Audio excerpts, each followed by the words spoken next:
Bon, dans les différentes énergies renouvelables, on va retrouver différentes formes de chauffage ou d'énergie qui sont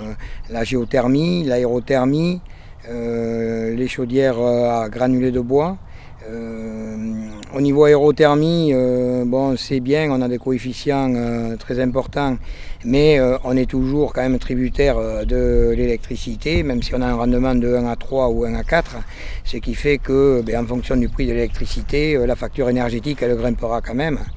Après, au niveau géothermie, on est dans une région où la terre est quand même assez argileuse. Donc on a un petit souci de conception des terrains et en plus de surface à développer pour la sonde qui prend pas mal de place sur le terrain en fonction de la grandeur de la maison. On peut avoir des sondes verticales, mais ici on a des problèmes de trouver des foreurs qui sont capables, ou du moins qui veulent aller forer dans la matière de nos sols. Ça a un coût assez important. Et derrière, il y a quelque chose qui arrive et qui va prendre de plus en plus d'importance à mon avis, c'est les chaudières à granulés bois et à pellets. L'avantage très important, c'est qu'à l'heure actuelle, on fabrique ce granulé uniquement avec la sciure qu'on récupère et sans additifs, ce qui fait qu'on ne coupe pas de forêt pour les fabriquer. On peut le fabriquer uniquement avec la sciure, ce qui existe déjà depuis plus de 18-20 ans dans l'Est de l'Europe, en Autriche, en Allemagne, en Suède,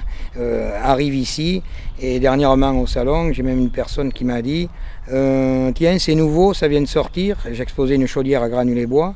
Et oui, c'est nouveau, je lui ai répondu, ça fait 18 ans que ça existe en Autriche. Voilà, donc on est vraiment très en retard, mais bon, petit à petit, à force d'en parler, je pense que les gens vont prendre conscience. Et par rapport au coût de l'énergie qui est en train de faire une culbute terrible et qui c'est pas fini. Là, vous avez une installation avec une partie d'électricité en photovoltaïque qui est en intégration toiture, parce que quand on est en intégration toiture, on a une surprime au point de vue achat de l'électricité, ce qui permet d'avoir une rentabilité du projet plus importante, parce qu'un particulier est limité à 3 kg,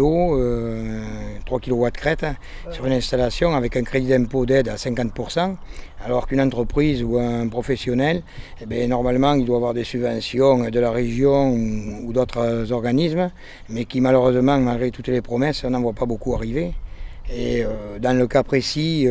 cette personne-là a fait une installation quand même de 60 mètres carrés, de 8,5 kg, sans aucune aide, entièrement à son financement personnel, et ce qui va lui permettre quand même d'amortir cette installation entre 10 et 12 ans et d'avoir une rentabilité assez importante de vente d'électricité, espérée de plus de 5 000 € par an, quoi. Bien sûr, une petite installation comme ça semble une goutte d'eau, mais si jamais vous aviez une certaine quantité de personnes assez importante qui se met à installer des panneaux solaires et à produire de l'électricité, toutes ces petites productions additionnées, un beau jour, ça fera l'équivalent d'une centrale nucléaire, et peut-être qu'on aura besoin d'avoir une centrale nucléaire en moins à construire pour avoir de l'électricité propre et durable en faisant attention à la planète.